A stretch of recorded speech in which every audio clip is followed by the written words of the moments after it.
In this problem, we're graphing a rational function where the numerator is a binomial. There's also another difference, that is the numerator is linear. So let's see how this impacts the shape of the graph. First, we find our asymptotes. For the vertical asymptote, these exist where the function is undefined. The function is undefined where the denominator equals 0. So this gives 2x squared equals positive 8. So x squared equals 4.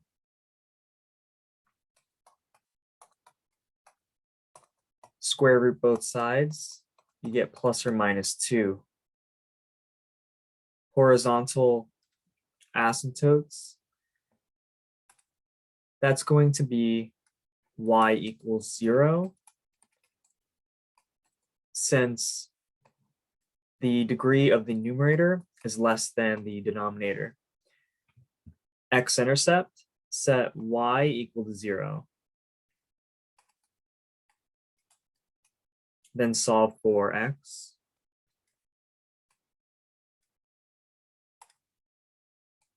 But of course, we multiply both sides by the denominator.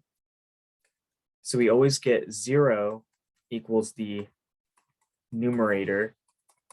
So 3 equals to 5x. 3 over 5 equals x. So 0.6 is the x-intercept. And remember, just to be proper, of course, intercepts are technically points, so it's even better to express them as ordered pairs. This is the point 0.6 comma 0, but just to save time, I'm writing it shorthand. So the y-intercept would be solve for y when x is equal to 0. So 5 times 0 minus 3 all over 2 times 0 squared minus 8. This gives us 3 over 8, or approximately 0.375.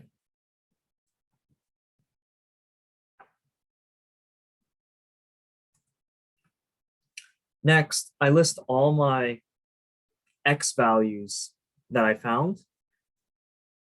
My -2 and 2, my vertical asymptotes, and then my 0.6, my x-intercept. So let's find some points to the left of -2, such as -3. Pick any number between -2 and 0.6. I'm going to pick 0. Any number between 0.6 and 2, I'll pick 1. I'll pick 3. So g of -3, this gives 5 times -3 minus 3, all divided by 2 times -3 squared minus 8. This gives -15 minus 3, that's -18, all over 10. And you could simplify that fraction, but we're going to need a decimal, -1.8.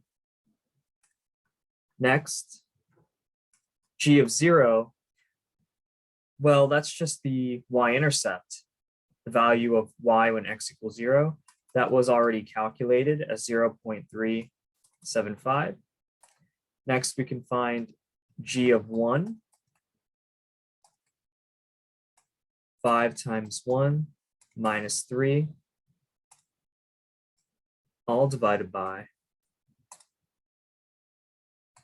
2 times 1 squared minus 8. 5 minus 3 gives us 2 over -6. Again, you could simplify if you want. 1 over -3, but we're going to make it a decimal. -0.3 repeating. I'll just write 3 digits after the decimal. Finally, I hope I have enough space. G of 3. Actually, no, I'm not even going to attempt that. I'm going to write it off to the side if that's okay. We're going to do the last coordinate, G of 3.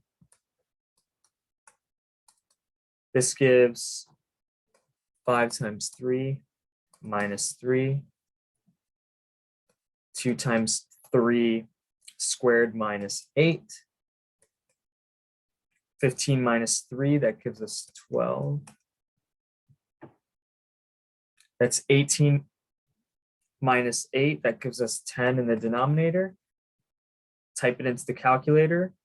This is 6 over 5, or 1.2. Exactly 1.2. So I'm going to plot these points now. -3 on the x, -1.8 on the y, 0 on the x, 0.375 on the y, and so on.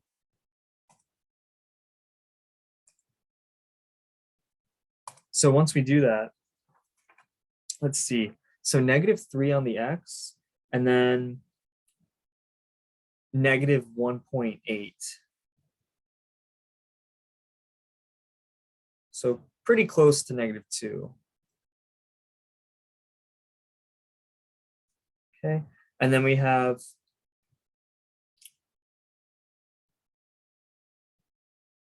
zero on the x, and then 0.375 on the y. That's our y-intercept. We have 1 on the x,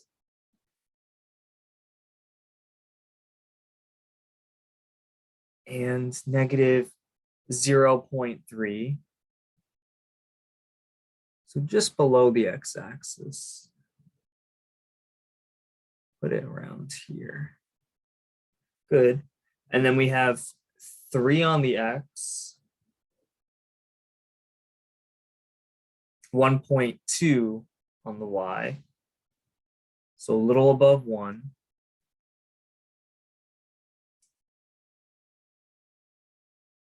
And we also have the x-intercept. We never plotted the x-intercept. That was 0.6 on the x,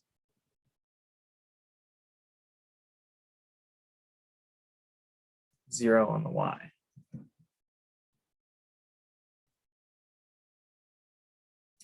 So what we do is we need to also plot those vertical asymptotes. That was -2 and +2. Good. And then here's something unusual that we haven't really seen. The horizontal asymptote was 0.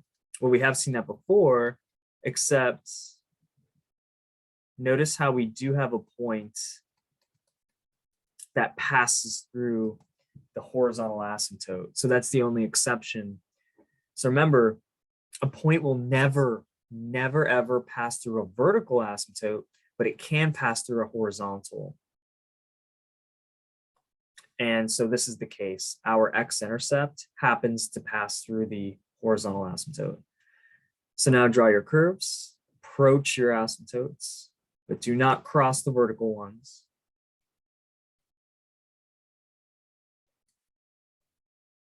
Next, we haven't seen this case before. It looks like it would be a straight line, but it has to bend towards the asymptotes. So it looks like a cubic equation. It looks like the graph of x cubed here, instead of looking like the graph of x squared, a parabola. So that's how you graph a rational function with a linear binomial as the numerator.